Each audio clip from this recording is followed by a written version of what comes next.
కానీ నరునికి ఉన్నది ఒక నాలుక నానా తీర్లు మాట్లాడుకుంటారు. మరి తాగితేనేమో తాగబోతోడంటారు, తాగపోతేనేమో పీసినారోడంటారు. మరి ఒర్రితేనేమో ఒర్రుబోతోడంటారు, ఒర్రకుంటేనేమో నల్లి కుట్లోడంటారు. మరి తిరిగితేనేమో తిరుగుబోతోడంటారు, తిరగకుంటారు రండ ఆడదాని లెక్క ఇంటనే ఉంటాడంటారమ్మా. ఒకవేళ తాగిందనుకో ఇలా భార్య పిల్లలు ఎట్ట చేస్తారని వాళ్ళని ఆడిపోసుకుంటారు. ఈ తాగుడు నాకెందుకు, ఈ తాగుడుతోటి ఆనొస్తుందని సప్పుడే ఊకున్నాడనుకో 100 రూపాయలు ఖర్చు పెట్టడని చెప్పి వాడిని నానా రకాలుగా తిడతారు. మరి తిరిగితే ఎప్పుడు చూసినా బజార్లో తిరుగుతుంటారు, భార్య పిల్లల సంసారం ఎట్లా చేస్తాడని అడుగుతారు.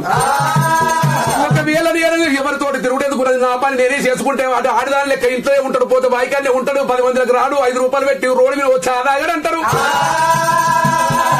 మరి అటువంటి ఒర్రుబోతు అయితే పంచాయతీ కాడికి పోయినారు, పడా 4 మాటలు వదిలిపెడతాడు. దీని మీద మన్నమయ్యా చిన్నగా పంచాయతీ పెద్ద అయ్యేసిండు, వీరి వల్ల పెద్దగా ఇంత పంచాయతీ అన్ని ఆడిపోసుకుంటారు. ఇక ఎవరితోటి నాకెందుకని చెప్పి నల్లికుంటాడైతే సప్పుడే కూర్చుంటాడు. 100 రూపాయలు ఇచ్చిన రానుబోలికి రాయి పెట్టిన ఓ కోటరు దాపించిన ఒక్క మాట అన్న మాట్లాడలేదంటారు. అమ్మో నరము లేని దానికి నానా